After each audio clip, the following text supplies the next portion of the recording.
സമാധാനത്തെക്കുറിച്ചൊരു കഥ കേട്ടാലോ? ഒരു വലിയ പണക്കാരന് പണം കൊണ്ട് നേടിയെടുക്കാൻ കഴിയുന്ന എല്ലാ സൗഭാഗ്യങ്ങളും ഉണ്ടായിരുന്നിട്ടും ജീവിതം മടുത്തു. ഒരുവിധ തൃപ്തിയും ഉണ്ടായില്ല. അയാൾ സ്വന്തം അധികാരം കൊണ്ട് വിശ്വാസയോഗ്യമായ എന്തെങ്കിലും കണ്ടെത്തുവാൻ ആഗ്രഹിച്ചു. വലിയ വലിയ ജ്ഞാനികളോടും ഋഷിമാരോടും അതിനുവേണ്ടി ചെയ്യേണ്ട ആരാധനകളെയും പ്രാർത്ഥനകളെയും കുറിച്ച് അന്വേഷിച്ചു. ഒടുവിൽ ഒരു ജ്ഞാനിയുടെ അടുക്കൽ പോയി സങ്കടം പറഞ്ഞു, പരിഹാരം ചോദിച്ചു. തുടർന്ന് അദ്ദേഹത്തെ ശല്യപ്പെടുത്തി. നിങ്ങൾ എന്ത് തരം ജ്ഞാനിയാണ്? എനിക്ക് ശരിയായ ഒരു വഴി കാണിക്കുവാൻ സാധിക്കുന്നില്ല. എനിക്കാണെങ്കിൽ 24 മണിക്കൂറും ഇതിനു വേണ്ടി ചിലവഴിക്കുവാൻ പറ്റും. എനിക്ക് പണം സമ്പാദിക്കുവാൻ വേണ്ടി ജോലി ചെയ്യേണ്ട. കുറഞ്ഞത് 10 തലമുറയ്ക്കുള്ള പണമുണ്ട്. കുട്ടികളുമില്ല. ഒടുവിൽ അദ്ദേഹം അയാളെ ഒരു ഭ്രാന്തൻ സൂഫി മാസ്റ്ററുടെ അടുക്കലേക്ക് അയച്ചു. പല ഋഷിമാരും അവരുടെ ശിഷ്യന്മാരെ ഒഴിവാക്കുവാൻ വേണ്ടി ഈ സൂഫി മാസ്റ്ററുടെ അടുക്കലേക്ക് അയക്കുമായിരുന്നു.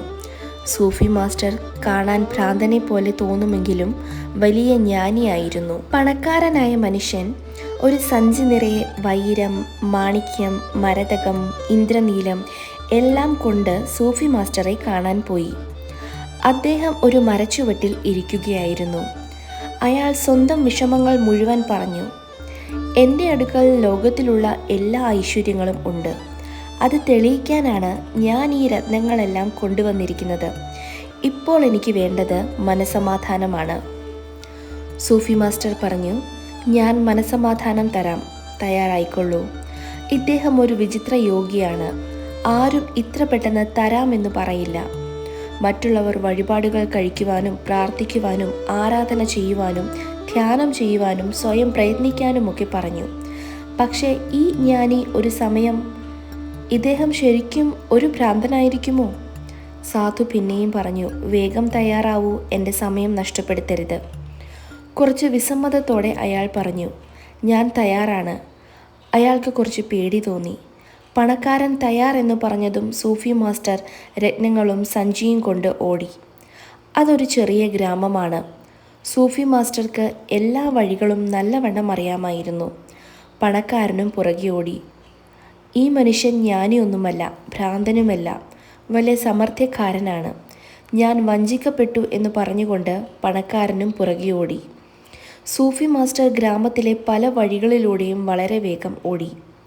പണക്കാരൻ വയസ്സനും നല്ല വണ്ണമുള്ളവനുമായിരുന്നു. അയാൾ വിയർത്ത് ശ്വാസം മുട്ടി കരഞ്ഞുകൊണ്ട് ഓടുകയായിരുന്നു. ആളുകൾ അയാളെ നോക്കി ചിരിക്കുന്നുണ്ടായിരുന്നു. എന്താ ഇവരൊന്നും എന്നെ സഹായിക്കാതെ ചിരിക്കുന്നത് എന്ന് അയാൾ ആലോചിച്ചു. സന്യാസി ഭ്രാന്തനൊന്നുമല്ല, വലിയ ജ്ഞാനിയാണ്. കാര്യങ്ങൾ ചെയ്യുന്നതിന് അദ്ദേഹത്തിന് ഒരു വഴിയുണ്ടെന്ന് അവർക്കെല്ലാം അറിയാമായിരുന്നു. ഒടുവിൽ ആ പണക്കാരൻ അതേ മരത്തിൻ്റെ ചുവട്ടിൽ വന്നു. സൂഫി മാസ്റ്റർ സഞ്ചിയുമായി അവിടെ ഇരിക്കുന്നുണ്ടായിരുന്നു. അയാൾ മാസ്റ്ററെ കുറേ ചീത്ത പറഞ്ഞു. നിർത്തൂ, നിന്റെ സഞ്ചി എടുത്തോളൂ, സൂഫി മാസ്റ്റർ പറഞ്ഞു. പണക്കാരൻ വേഗം സഞ്ചി എടുത്തു. ഇപ്പോൾ എങ്ങനെയുണ്ട്? സൂഫി മാസ്റ്റർ ചോദിച്ചു. നല്ല സമാധാനമുണ്ട്, അയാൾ പറഞ്ഞു. ഇപ്പോൾ കാര്യം മനസ്സിലായോ? മനസ്സിലായി, അയാൾ പറഞ്ഞു. ഇനി ആരോടും ചെന്ന് മനസമാധാനത്തെക്കുറിച്ച് ചോദിക്കരുത്.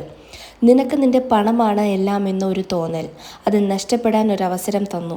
അപ്പോൾ നീ ഒരു ഭിക്ഷക്കാരനായി. വിലപിടിച്ച രത്നങ്ങളില്ലാതായി, സമാധാനം നഷ്ടപ്പെട്ടു. തിരികെ കിട്ടിയപ്പോൾ വീണ്ടും വിലപിടിച്ചതായി സമാധാനം കിട്ടി. അങ്ങനെയാണ് സംഭവിക്കുന്നത്. വലിയ വലിയ കൊട്ടാരങ്ങളിൽ താമസിക്കുന്നവർ അതെല്ലാം സ്വാഭാവികമായി കരുതുന്നു. കഷ്ടങ്ങളെയും ദാരിദ്ര്യത്തെയും കുറിച്ച് ചിന്തിക്കുന്നില്ല. ഒരു മാസ്റ്റർ ഉണ്ടെങ്കിൽ എല്ലാ ചോദ്യങ്ങൾക്കും ഉത്തരം നൽകുമെന്ന് കരുതുന്നു. കിട്ടുന്ന സൗഭാഗ്യങ്ങളെ സമ്മാനമായി കരുതി കാത്തു സൂക്ഷിക്കുക.